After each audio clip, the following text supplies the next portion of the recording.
Last દાખલો 7.2 નો 10મો. આની અંદર આપણને સમબાજુ ચતુષ્કોણના શિરોબિંદુઓ આપેલા છે. સમબાજુ ચતુષ્કોણ એટલે શું? જેની બધી બાજુઓ સરખી હોય પણ ખૂણા સરખા ન હોય અને વિકર્ણ સરખા ન હોય. ચોરસ જેવું દેખાય પણ ચોરસ એકદમ આમ સીધું હોય એટલે આ 90 અંશનો ખૂણો બને અને એના વિકર્ણો પણ સરખા હોય. પણ આ થોડું આડું હોય એટલે એના વિકર્ણો અલગ અલગ હોય. હવે આની અંદર આપણને ચારેય શિરોબિંદુઓ આપેલા છે અને આનું ક્ષેત્રફળ શોધવાનું કીધું છે. અને ક્ષેત્રફળનું સૂત્ર બી તમને આપી દીધું છે. એક્ઝામમાં આપશે કે નહીં ખબર નહીં, પણ યાદ કરી લેવાનું કે 1/2 ગુણ્યા વિકર્ણોનો ગુણાકાર. વિકર્ણો એટલે સામસામેના શિરોબિંદુને જોડતો રેખાખંડ. તો ABCD માં AC અને BD એ વિકર્ણો થશે. તો આની અંદર AC અને BD શોધવા માટે વિભાજન સૂત્ર કામમાં લાગવાનું નથી. તો આના માટે તમારે ડિસ્ટન્સ ફોર્મ્યુલા એટલે જે અંતરનું સૂત્ર છે એ જ તમારે વાપરવાનું રહેશે AC ગોતવા માટે અને BD ગોતવા માટે. એટલે તમારે પેલા અંતર સૂત્રની મદદથી AC ગોતવું પડશે અને એ જ સૂત્ર મતલબ અંતર સૂત્રની મદદથી BD ગોતવું પડશે અને પછી એ જે જવાબ આવશે એની કિંમત આમાં મૂકી અને તમારે ક્ષેત્રફળ મળશે. એટલે આ મોસ્ટલી 3 કે 4 માર્કનો દાખલો હશે જે બી હોય.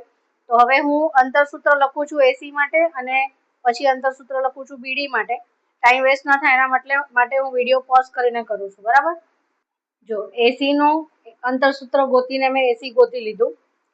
x1 - x2 અથવા x2 - x1 એટલે મેં આ -1 - 3 નો વર્ગ વત્તા 4 - 0 નો વર્ગ. તો -4 નો વર્ગ 4 નો વર્ગ -4 નો વર્ગ પણ 16, 4 નો વર્ગ પણ 16. 16 ને 16 √32.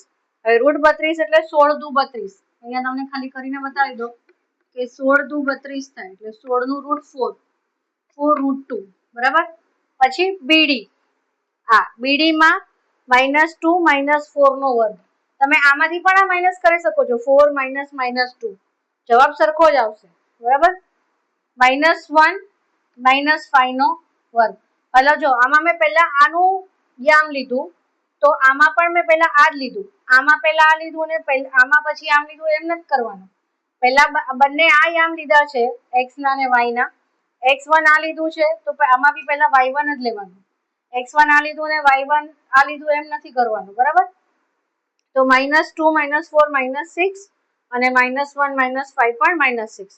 6 નો વર્ગ 6 નો વર્ગ 36. બરાબર? એટલે 72 આવ્યું √72. હવે આમાં પણ સેમ આવી રીતે 36 દુ 72. અહીંયાથી જ ખબર પડી જાય. એટલે 36 નું √6 √2. હવે અહીંયા સમ ખતમ નથી થઈ જતો, દાખલો ખતમ નથી થઈ જતો. આ તો તમને દેખાડવા માટે થઈને મેં ગણતરી કરવાની બાકી છે. હવે અહીંયા જનરલી કેવું થશે, તમે આ કરીને ભૂલી જશો. હવે ક્ષેત્રફળ શોધવા માટે 1/2 ગુણ્યા AC ગુણ્યા BD. જેના માટે બધી મહેનત કરી તો શોધવાનું બાકી છે. મેઇન માર્ક્સ આના છે. તો 1/2 AC કેટલું હતું 4 √2 અને BD કેટલું હતું 6 √2. રાઈટ? બરાબર? તો સૌથી પહેલા શું કરવાનું? છેદ ઉડાડવાની ઉતાવળ નહીં કરવાની. 4 ગુણ્યા 6 √2 ગુણ્યા √2 શું થઈ જશે 2. √2 ગુણ્યા √2 √4 થશે. √4 નું વર્ગમૂળ 2. તો પછી આ 2 ઉડાડો. છેદ ઉડાડી દીધા. જવાબ આવ્યો 24. 4 × 24. ચોરસ, સેમી કે એકમ કે જે પણ હોય એમાં કઈ આપ્યું નથી તો ચોરસ એકમ. આ તમારો 10મો દાખલો ફાઇનલ 7.2 નો ખતમ.